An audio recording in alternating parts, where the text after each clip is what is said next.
আসসালামু আলাইকুম রহমতুল্লাহি ওবারাকাতুহু। সুপ্রিয় বন্ধুরা, আশা করি আপনারা সকলেই আল্লাহর রহমতে ভালো আছেন।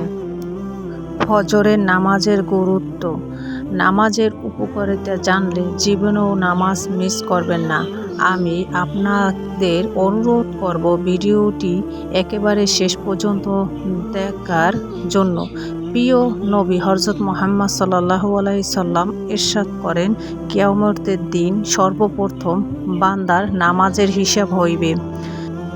যদি তার নামাজ ঠিক হয় তবে তার সকল আমল সঠিক বিবেচিত হবে, আর যদি তার নামাজ বিনষ্ট হয় তবে তার সকল বিনষ্ট বিবেচিত হবে।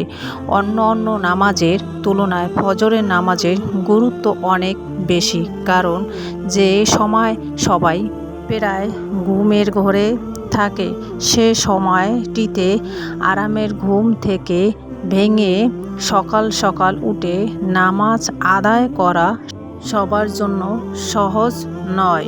তাই ফজরের নামাজ আদায় করার জন্য এবং তা জামাতে আদায় করা, প্রিয় নবী সাল্লাল্লাহু আলাইহি ওয়াসাল্লাম এই সম্পর্কে অনেক সাহাবীর কথা হাদিসে ঘোষণা করেছেন।